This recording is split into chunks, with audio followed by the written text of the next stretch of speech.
My dear friends, so again so in this class I'm going to tell you about the D'Alembert principle and the basic definition related to free vibration. Okay, so this D'Alembert principle is very important for solving the problems of what the both the that is module 4 and module 5, that is the free vibration and forced vibration. Okay, so not only these two, it will this principle is help for solving the problems in the module 1 also. Okay, that is the static and dynamic balancing. Okay, so let me understand the D'Alembert principle now. Okay, so here the D'Alembert principle, what D'Alembert principle state that the summation of the forces, that is the external forces and the internal forces acting on the particular body or a system, is equal to 0, is called as D'Alembert principle. That is sometime it is normally equal to the Newton second law, that is summation of force is equal to ma. Okay, so here the definition, what the summation of the internal forces, that is the external forces, and the inertia forces acting on the particular system, that is a given body or a given mass, is equal to 0. So that is called as D'Alembert principle. Okay, so let me understand in detail now. So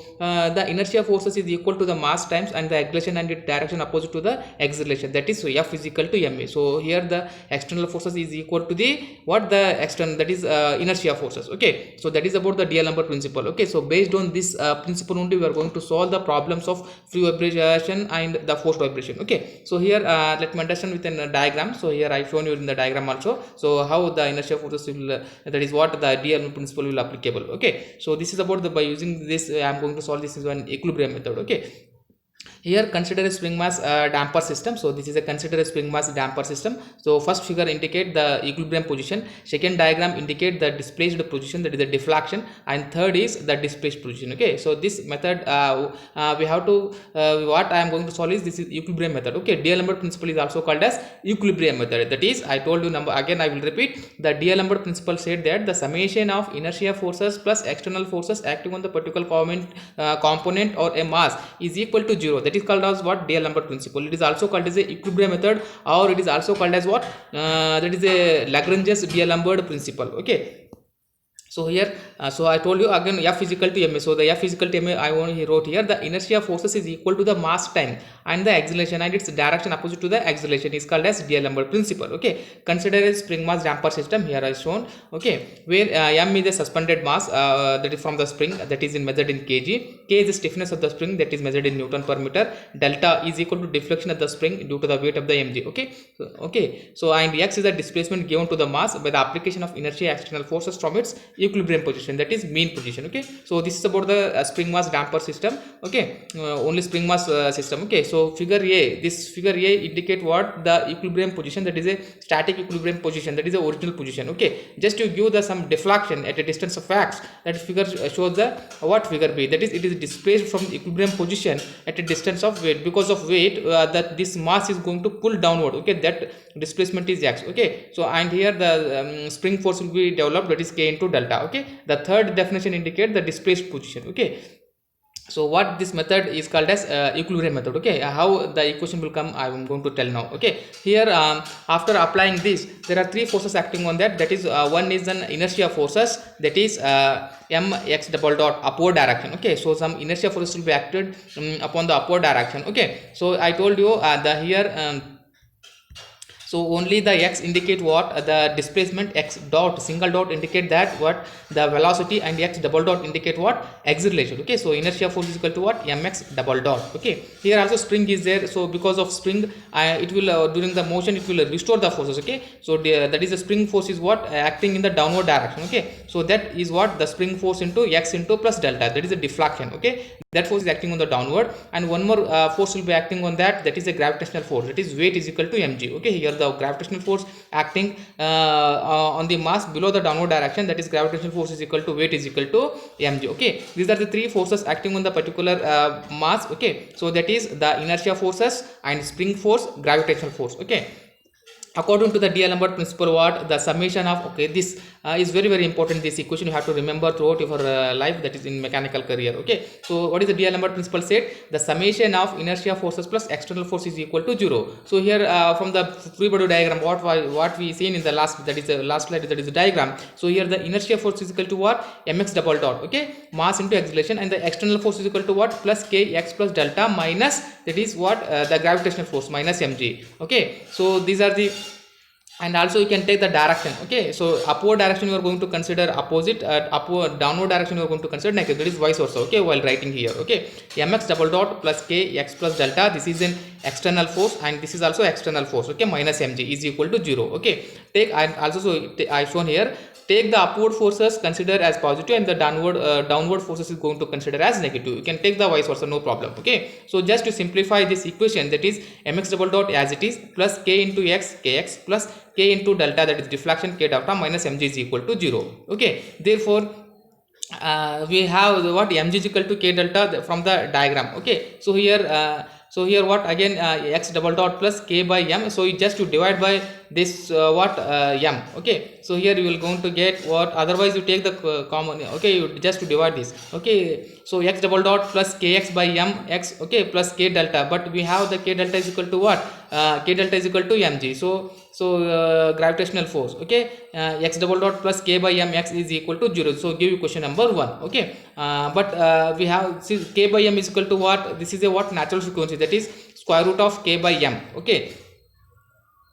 Okay, so otherwise you have to take this. Okay, so mx double dot plus kx by m, so just to divide this, if you divide this m, so this m going to get cancelled, remaining is x double dot. Okay, kx by m plus here k delta, k delta is nothing but what, here the mg. Okay, mg get cancelled. Okay, so remaining you are going to get only this. Okay, x double dot plus k by m x omega, give question number 1. But we know that the fundamental of equation, that is simple harmonic motion, is equal to what, omega n is equal to square root of k by n. Okay, so this k by n is nothing but what, square root of the omega n square. Okay, so this value is omega n square. Okay, so in place of k by m, just to substitute omega n square. Okay, so we have, so again if you give 2, okay, after substituting here, give equation number 2, so from equation number 192, so you are going to get omega n square is equal to k by m. Okay, so again omega n is equal to what, square root of k by n radian per second, where omega n is equal to what, circular natural frequency, that is in measured in the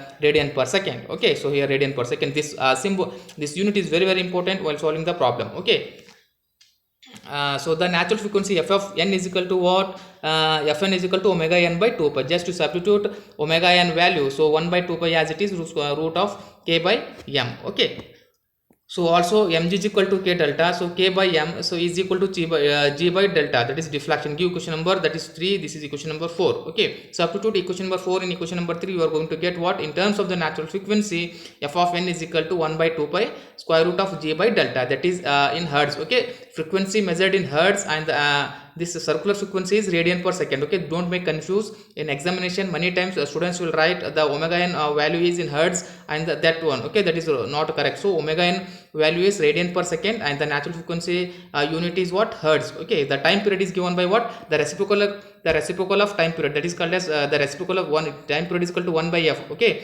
so here the reciprocal of Tp is equal to 1 by f of n. So f of n value calculated here, just to substitute here, so you are going to get the time period is equal to 2 pi by square root of k by m. Okay, so this is about the some related to D'Alembert principle, that is also called as the Lagrangian D'Alembert principle, or the what, equilibrium method. Okay, just to remember that D'Alembert principle is nothing but the summation of the inertia forces plus external forces is equal to 0, that is f is equal to m into a. Okay, you have to write this. Okay, so this sentence, the inertia forces is equal to the mass times of the acceleration and its direction to the opposite to the acceleration, that we have to remember. Otherwise you can write simple words. The D'Alembert principle state that the summation of the inertia forces plus external forces acting on the particular system is equal to 0, is called as D'Alembert principle. Okay, so here we derived some 2-3 equation, that is a basic definition, that is basic formulas. These are very very important while solving the problem. Don't make confused, it look like similar. Okay, so now the second part is the damping, so related to free vibration free vibration definition. Okay, so this damping term is very very important in free vibration. Okay, so the damping is nothing but what, the dissipation of energy in a particular mechanical system is called as damping. Okay, so it diminishes the vibration with time is called as damping. Okay, So otherwise, in another definition, damping is what the conversion of mechanical energy of a structure into the thermal energy in a mechanical component system. Okay, mechanical energy into structure into the thermal energy, we are going to get some energy by which we are going to get some work. Okay, the amount of energy dissipated in a measure of the structure is called as damping level. Okay, damping is very important with an earthquake, since the dissipate the destructive energy of an earthquake, which will help to reduce the damage of the building or that the construction part. Okay, so here again there are four different types of damping. Okay, so one I am not mentioned here. Okay, so viscous damping, Coulomb dry friction damping, material or solid and historical damping. Okay, so viscous damping is nothing, and one more is the friction damping is also there. Okay, so here the viscous damping, so viscous damping is nothing but the damping takes place in a liquid medium is called as viscous damping, or the energy dissipation loss takes place in a liquid medium is called as viscous damping. Okay, damping force is proportional to the velocity of the vibrating body in a fluid medium. Okay, I told you in a fluid medium such as the air, water, gas and the oil is called as viscous damping. Okay, these four definitions also very important in examination. Okay, so Coulomb or the dry friction is nothing but the energy dissipation takes place what in the two dry surfaces. Okay, so it is a damping force in a constant magnitude but opposite in direction to that of the motion of the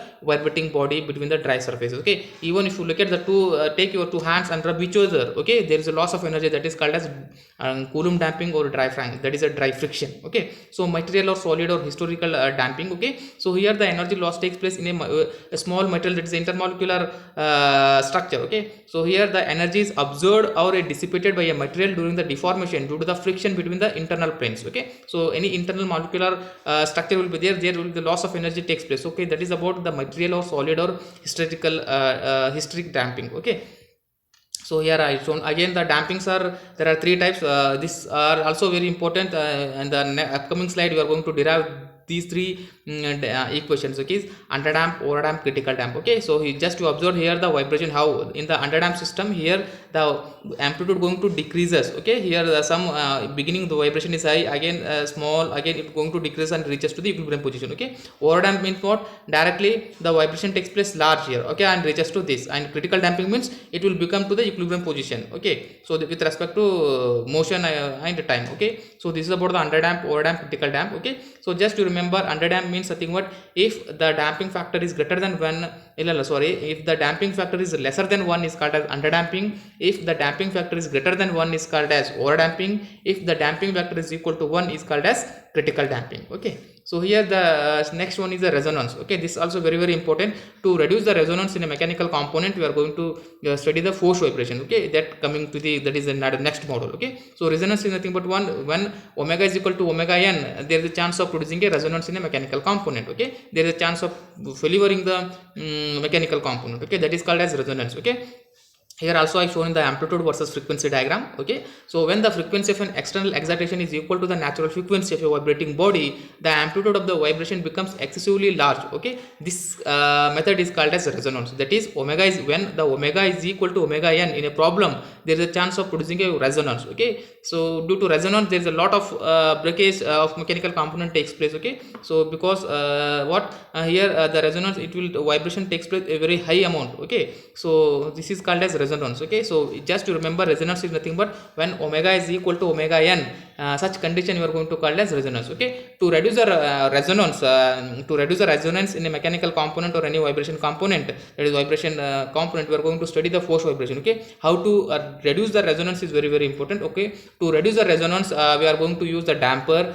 or what, we are going to change the structure, and we are going to change the design also. Okay, sometime. Okay, so here the that is about, and this I already told you in the first class also. Again I am going to reminding this the fundamental definition. Okay, periodic motion, time period, frequency, some 2-3 definitions are there, and these definitions are very important for the point of examination in the model 4th. They may ask you define time period, frequency. Okay, 2-3 marks sometime. Okay, here the time period, what is the periodic motion is nothing but one, when a moving body repeat it motion or itself after equal interval of time, then motion is called as periodic motion. Okay, so here just to observe the ones, if you consider one graph. Okay, so if you complete one motion, in a periodic the moving body is called as periodic motion. Okay, when a moving body repeat its motion or itself after equal of interval of time, then this motion is called as periodic motion. Okay, that is a complete one cycle rotation is called as periodic motion. Okay, so time period is nothing but the time taken to complete one cycle is called as time period. Okay, so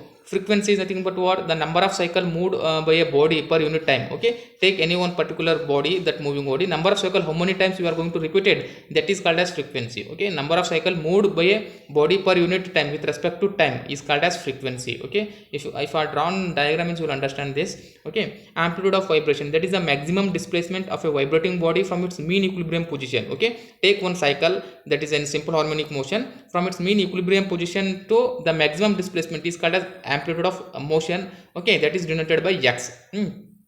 Natural frequency, what frequency of a free vibration of a system, and it will be in constant for a given particular system is called as natural frequency, that is f of n. Okay, resonance I told, that is when omega is equal to omega n is called as resonance. Okay, damping is nothing but what the resistance to the motion of a vibrating body or the energy loss takes place, that is the energy dissipation takes place continuously is called as damping. Okay, so these are the some definitions related to free vibration, but actually I already told this in previous slide also, but this D'Alembert principle I have not told you, so that I taken this concept. Okay, so D'Alembert principle, this is very important. Okay, so D'Alembert principle, what the summation of internal forces, that is the inertia forces, and the external forces is equal to 0, that is called as the D'Alembert principle. If you solve while upcoming, I will solve the more problem, then only you will understand what is D'Alembert principle, how many forces are acting on that particular component or machine. Okay, so based on that only we are going to solve the problems in the, that is next model, that is a force vibration. Okay, so I hope you understand this D'Alembert principle. Okay, so at the end again, once again I will tell you D'Alembert principle definition. So it states that the summation of the inertia forces and the external forces acting on the particular system, on the mass is equal to 0 is called as D'Alembert principle. Okay, so I hope you understand this. Okay, thank you very much.